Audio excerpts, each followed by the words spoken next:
Hi Jamie, welcome. Nice to see you. Hello. Wow, I wasn't expecting so many faces. I know we go across two screens today. Oh, lovely. Oh, we're really excited to be able to speak to you. So thank you very much for joining us. It's fantastic. We have got a lot of faces. We've got students from right across our 6 schools in the Trust today. We've got our CEO, Mr. Coles. We've got Nigel Dando, who's our great supporter and was a member of the BBC for over 40 years. We've got coordinators from across the Trust as well. So we have quite a lot of people that are really excited to talk to you and ask you some really in-depth questions today. So I'm going to pass you straight across to our host for the session, and that's over to you, Jack, please. Thanks. Hi, my name is Jack. Jamie, could you please introduce yourself and tell us a bit about what 52 Lives does? Sure. So my name's Jaime Thurston, and I'm the founder and CEO of a charity called 52 Lives. So 52 Lives is a charity that helps to change somebody's life every week of the year and spread kindness. So every week we share a story of somebody who needs help on our website and our social media pages, and all of our supporters provide what that person needs and help to change their life. Thank you. I will now ask you my question, which is, did you ever imagine 52 Lives would get this far since things started on Facebook? Not at all. Not at all. When I first started 52 Lives, I set it up originally. It was just supposed to be a little Facebook page. It was going to be just a way for my friends and family, really, to help people. I was going to share a story on the Facebook page every week, and my friends and family were going to, use their networks and people they know to try and help that person. But over the years, it just started growing and growing. And then I think it was in about 2015, we got quite a lot of publicity. I was on a TV show called Surprise Surprise with Holly Willoughby, and she surprised me with all these people in the audience that she hid people that we'd helped in the audience, and they all kind of stood up, and I got to meet them all in person and things. And after that, because so many people saw that show, we got a lot of supporters. So we have almost 100,000 people now who follow the page. Can Isabella ask her question now? What differences did winning the award in 2016 mean for charity in addition to the prize money?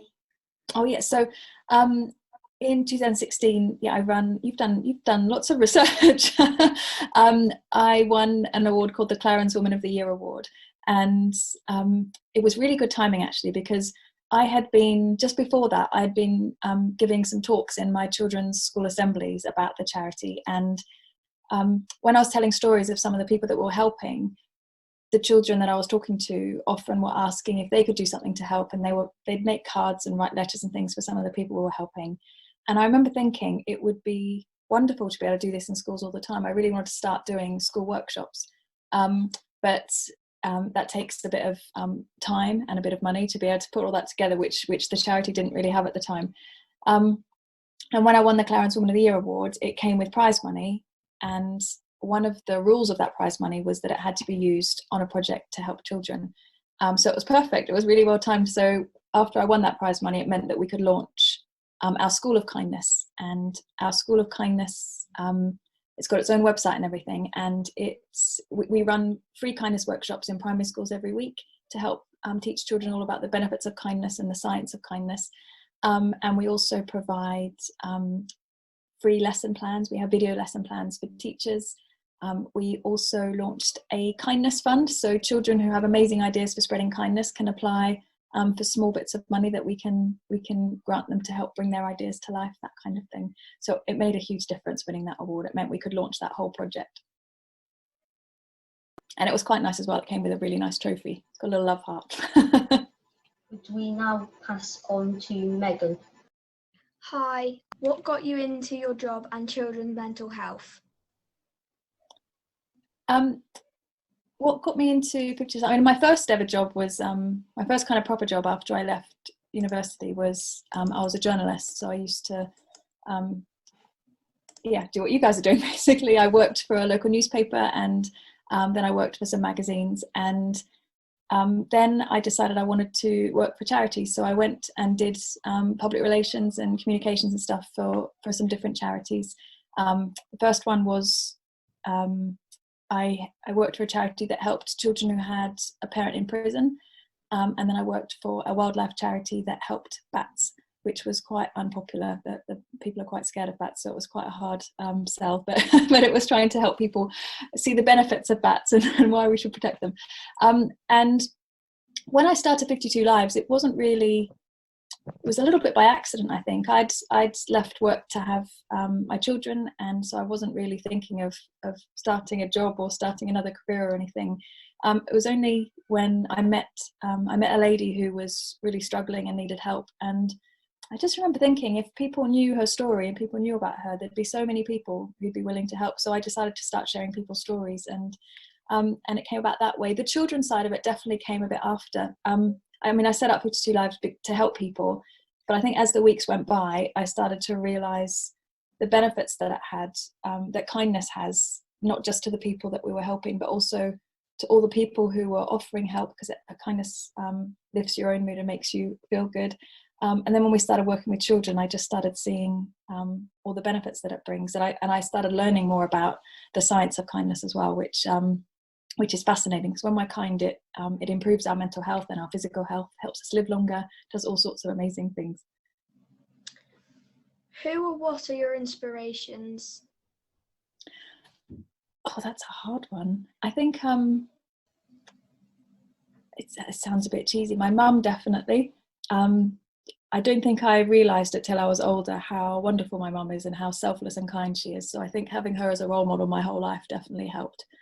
And my husband, Greg Trout, he runs our school workshops actually, and he is a big inspiration for me all the time. He's overcome quite a lot in his life. He was quite ill when he was a child, and he was ill again when he was an adult, and he's just overcome so much, and he's such a positive, really kind person. And he's the kind of person that whenever he talks to anyone, he talks to everybody in the world. Everybody, our postman knows his life story. He knows everything about everybody that in the story. It takes a long time to go for a walk with him because he talks to everybody.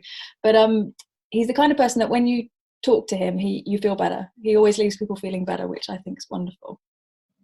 What does 52 Lives stand for? 52 Lives stand for? Do you mean in terms of why we're called 52 Lives, or do you mean? Yeah. So there's, when we started 52 Lives, it was going to be called A Life a Day. That was my first thought I had I started at about 5 o'clock in the morning one morning. I think I got up and had an idea, so I started the page. And I'm really glad I didn't call it A Life a Day now, because it would have been far too much work. But so I decided there's 52 weeks in a year, and we'd help one person every week. So that's why we call it 52 Lives.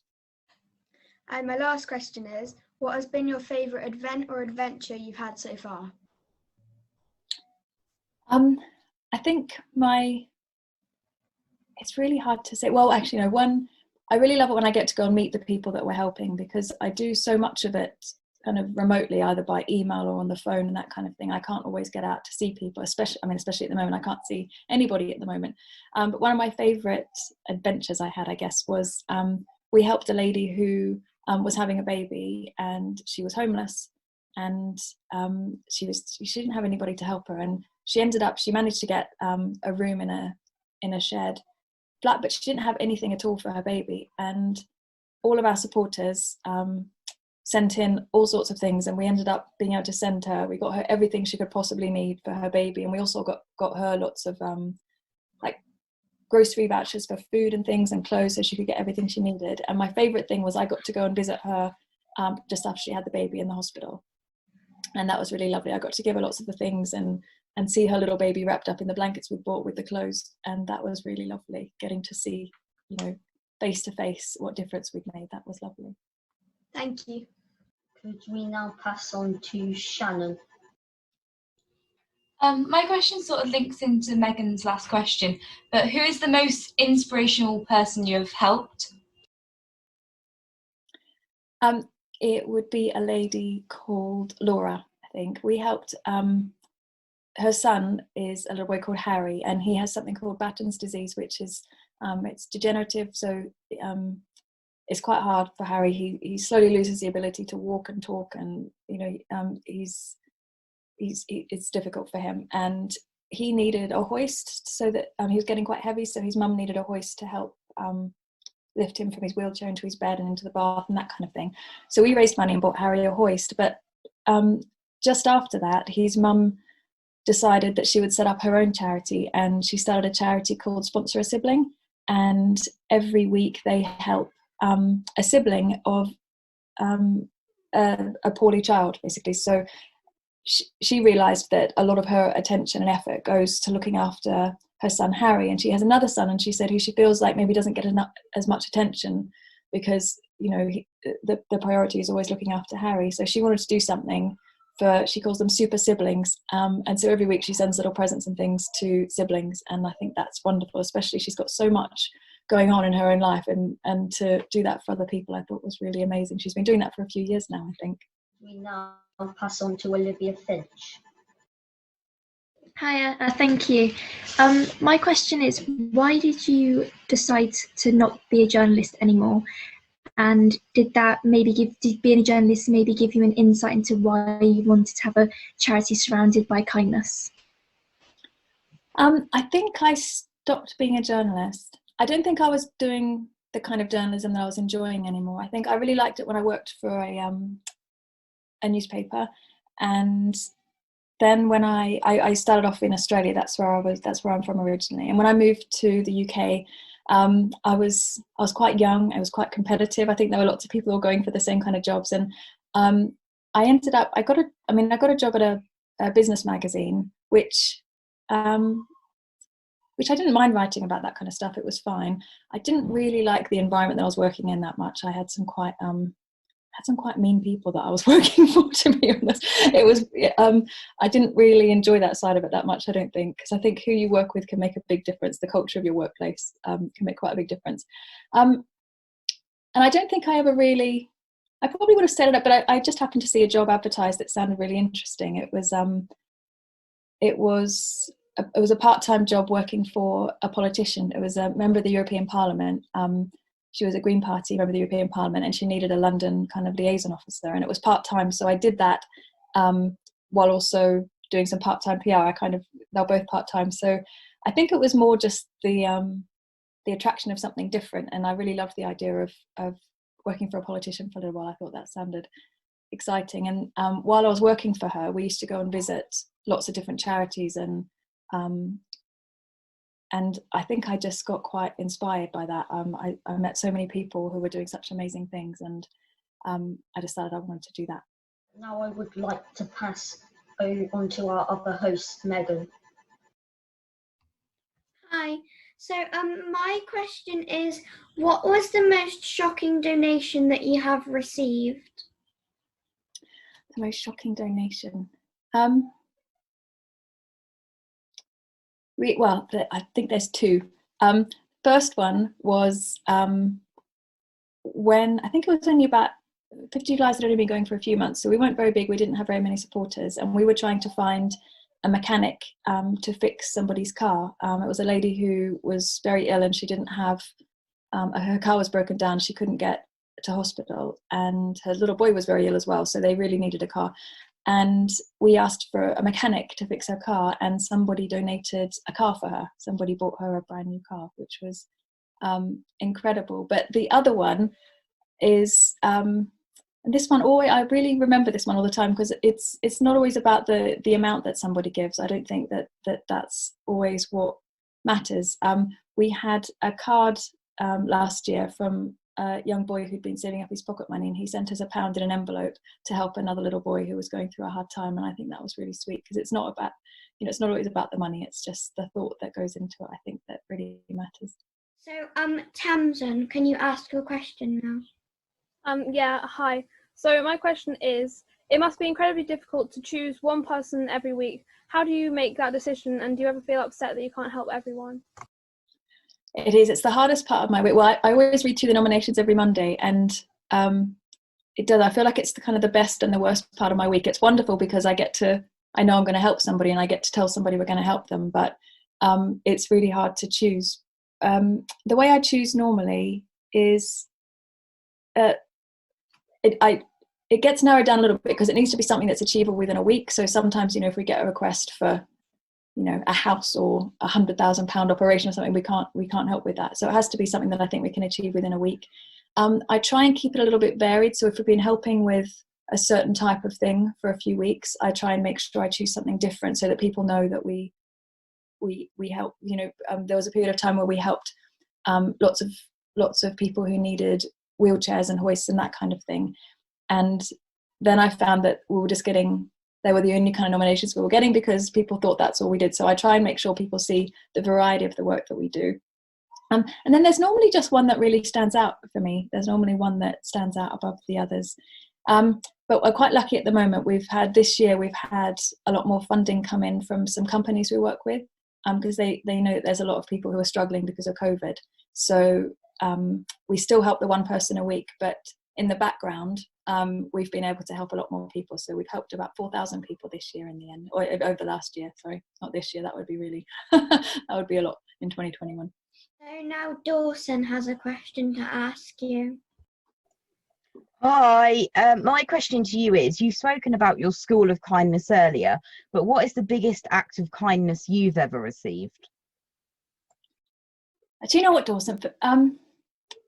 I can never, whenever I'm asked that question, I can never think of an answer, because for me, I think it's because it's not always about big things. It's all the little stuff for me that really matters, and it's the things that really change my day, I think, are all the little kind of things that people do for me. So I don't know, my husband making dinner for me when he knows I'm busy, or my little boy sometimes, if he thinks I'm a bit stressed or anything, gives me a cuddle. It's all those kind of things that I really love.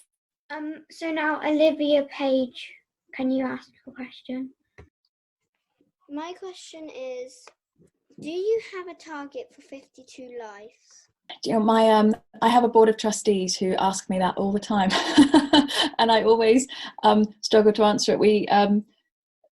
When you run a charity, people always want to know what your 5-year plan is and 10-year plan. And I've never been very good at planning ahead. I can think about 6 or 12 months ahead, but beyond that, I struggle a bit. So in the next 6 or 12 months, our plan is we're going to expand our School of Kindness. So we're going to start working with a lot more schools. And that's mostly actually because of COVID. We used to obviously visit schools in person. And because of COVID, we've been doing our workshops virtually, which has actually meant we've been able to work with more kids. So what we thought was going to be really bad, in that we thought we might have to stop our workshops, has actually turned into something quite positive, in that we're, because we don't have to travel, and because we can work with a huge number of kids at a time now, we're going to be working with more kids. So normally we work with 5,000 or 6,000 children each year, and it's probably going to be more like 10,000 this year, I think. And we just launched something called our Kids Kindness Club, and we're going to be expanding that a lot this year as well. We're going to try and get as many kids as possible involved in that. Now Heidi, would you like to ask your question? Thank you. My question is, what has work been like due to the COVID-19 circumstances? It's a good question. It's been busy. It's been very busy. So on the school side of things, we had to really quickly change the way that we were working, and we've started trying to offer as much support for teachers as we can. So we provide free lesson plans, and we do Zoom Q&A sessions for classes if they want us to, and we're running more workshops and that kind of thing. For 52 Lives, we've had a lot more nominations, a lot more people needing help. But we've also had a lot more people wanting to give. I thought our donations might drop off a bit because people are struggling a bit more, but actually we found that the people who are in a position to give have been giving more. So we've been helping a lot more people. So it's been a very busy year. We've helped about 4,000 people, and normally we might help maybe 1,000 people. So it's been busy.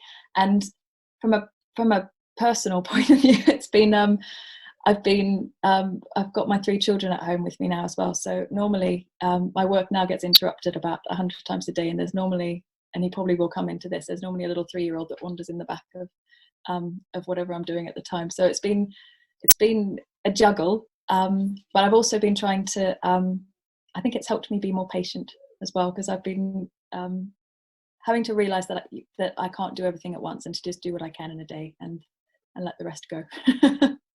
Now I'm going to pass on to our another host, Esme. Thank you. My question is, has your perspective changed throughout 52 Lives? I think it has in a way. I mean, I've always thought that people are good and people are kind, and that's quite innate. I always think that everybody has kindness inside of them. Sometimes it just gets covered with negative thinking or stress or worry, but I think it's always in there. I think what has changed for me the most, what I've learned more about, is about the impact that kindness has on us. When I started, it was definitely more a focus on just trying to give people things and help them. But over the years, all the people we were helping were saying the same thing, that it wasn't just the stuff that we were giving them that was really changing their life. It was the kindness and the fact that people cared about them. So I think I've learned a lot more about the power of kindness, and how much that can change someone's life, and how good it is for the person giving as well. I don't think I realized that at the beginning, which is funny, because when the first lady I ever helped, I went home feeling so good, and that's why I wanted to set up 52 Lives, because I loved that feeling. And it was only later on, when I learned more about the science of kindness, I understood why I felt so good. It's because all these good chemicals get released in your body when you're kind, and it makes you feel happy. So I can see that you've won quite a few awards for all of your work. I was just wondering, what has been your main highlight of your career so far?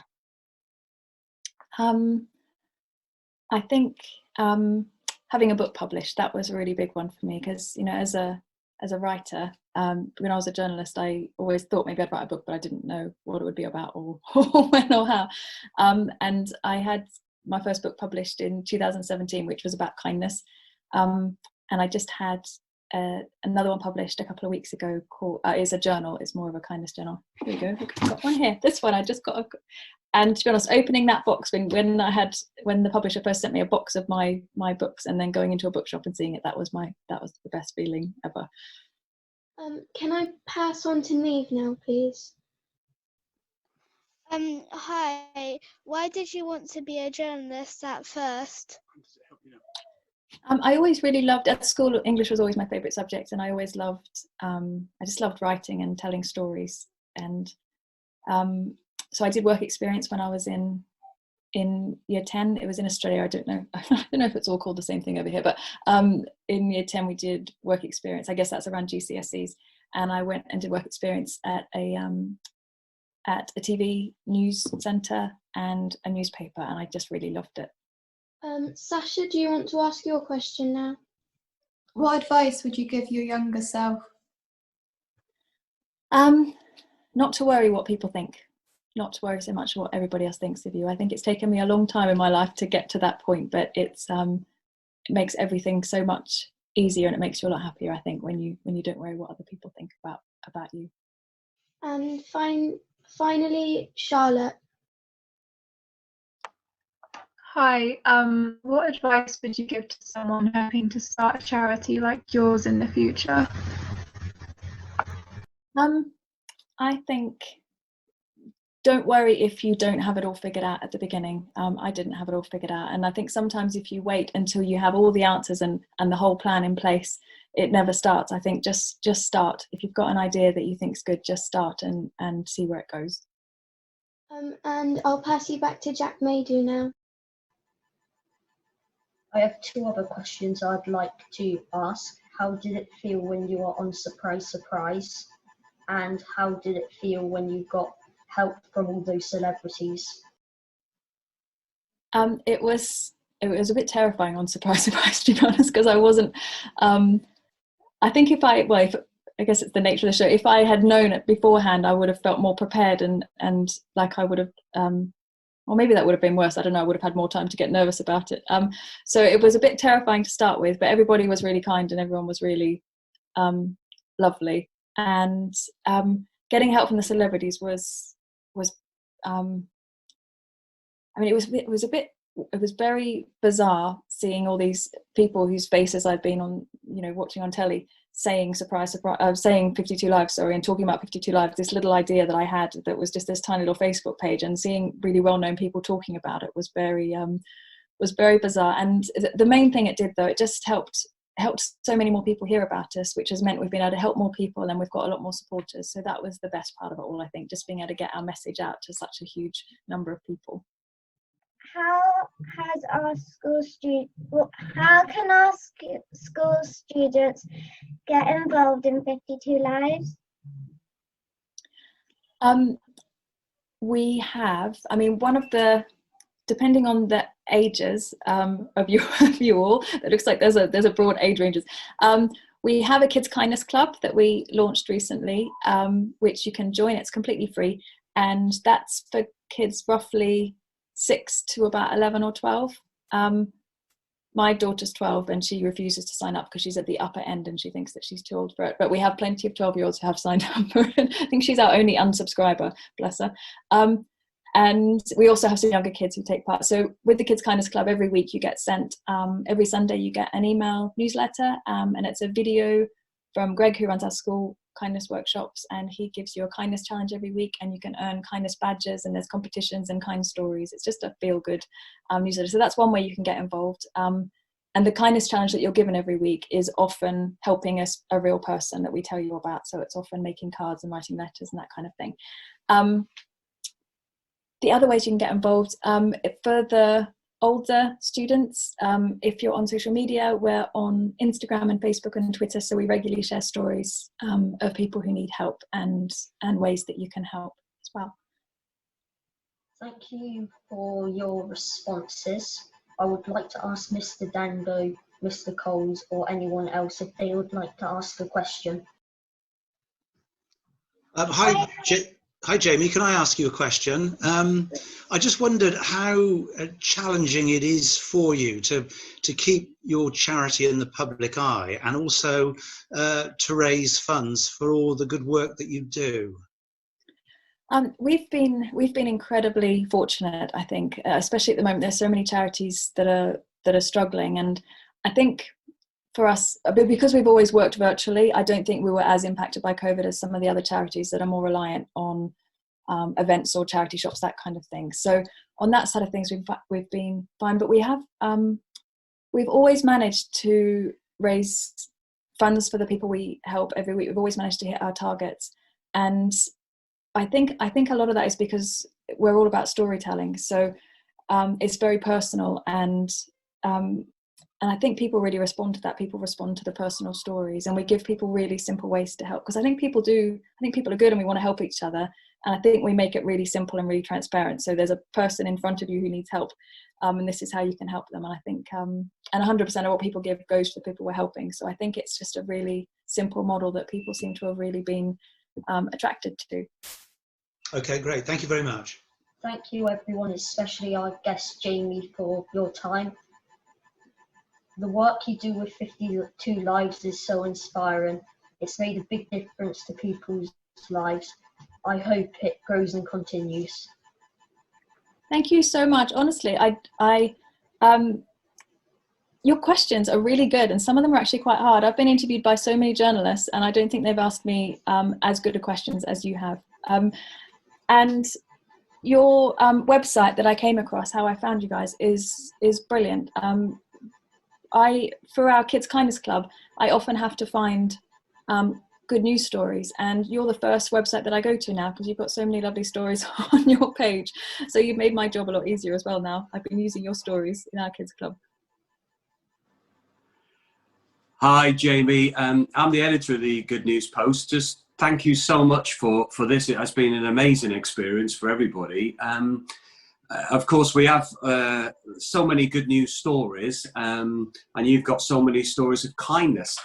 I just wondered, obviously with COVID-19 happening, do you think that this has made the world a kinder place? And do you think it's an opportunity to have a kindness revolution, if you like? And how do you think that our students could help to make that happen? I think it's definitely, when all your normal life gets stripped away, which it has for everybody, I think it does, you're left with what really matters. And I think you're left to focus on the stuff that really matters, which is, human connection and kindness and love and all that wonderful stuff. Because I think it really has brought communities together. And if our charity is anything to go by, we've seen such a surge in support from people, from companies, from schools wanting to get involved with what we do. And I think it is all around kindness. I think people are focusing on it a lot more now, and I think we've just realised that that's what really matters in life. it's how we treat each other, and it's looking after each other, especially going through times like this. What, you had a final part of your question that I've forgotten now?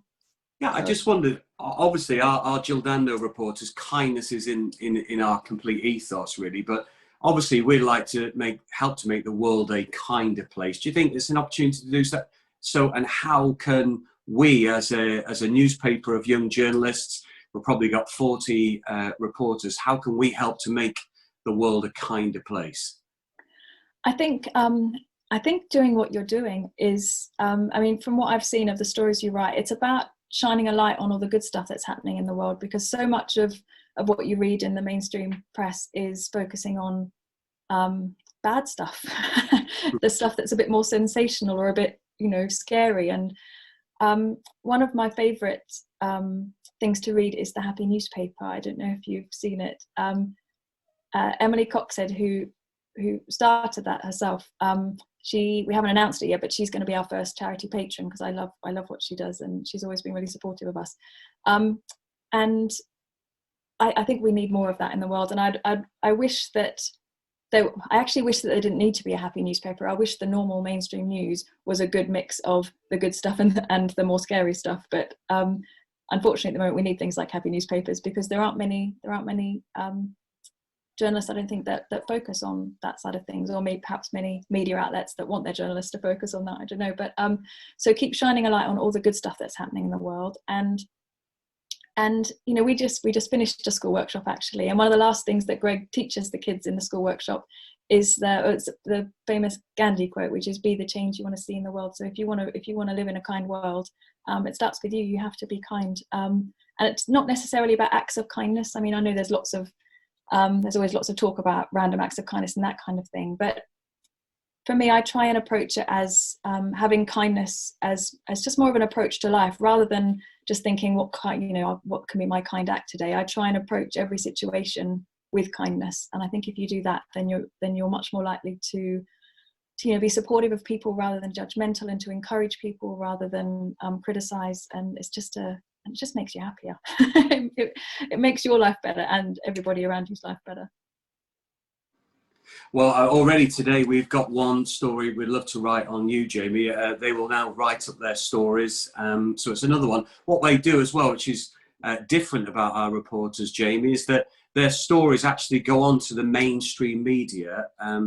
We actually make friends with the media. Actually, Nigel Dando, who's on there at the moment, a journalist at the BBC, 48 years, is one of our best friends. He trains the children reporters, and actually our stories then go on to ITV and Sky News and BBC. So we would love somehow moving forward to partner in some way with you, whether it's writing the stories that you get on your website. Our journalists on here are so enthusiastic. Perhaps it's worth a conversation where we can see perhaps one of them could write up a story a week on what you've been doing or something like that. I would love that. It's something we always mean to do, is try and, our stories sometimes get in the press, but it's normally a bit by accident, because I never really have time to do the PR side of things now, which is bizarre, because that was what I used to do, but now I don't have much time to do that. So I would love that. And you know what, I think one of the great things about a career in journalism is that the skills that it gives you are so transferable. I mean, I never thought when I was studying and training to be a journalist that I would be running a charity, but it's the same skill set basically. It's telling stories and writing and communicating. So it's brilliant what you're doing. I think it's brilliant, and it's just setting you all up with whatever career you go down, whether it's journalism or something else. It just gives you such amazing core skills that you can use for everything. Well, that's brilliant. I mean, we're talking with the reporters just after this interview, Jamie, so if we gather some interest who might be up for writing stories, I'm sure there'll be a lot of it. And again, what we're trying to do is to not only just do our own news stories in the Good News Post, but actually somehow start to try and inspire the wider media, newspapers, radio and television, to start to cover far more good news stories. That's part of the thing which the students have been doing. So we'd love to share that journey with you and help what you're doing, because we've all been inspired today listening to the sort of things that you're doing. It's really mind-blowing, so thank you. Thank you for having me. Do you know what, this week I've been I had a busy week this week, and a bit slightly terrifying week. I was on BBC Breakfast, and I was on the Chris Evans Breakfast Show, which are two of the biggest interviews I've ever done, and I was really, really nervous. And this is much better than both of them. Much better than both of them. Wow, that's some accolade. Well, you know, well done, Jill Dando reporters again. You're getting so many accolades from so many influential people here. You need to take this on and put it on your CVs. It's really good.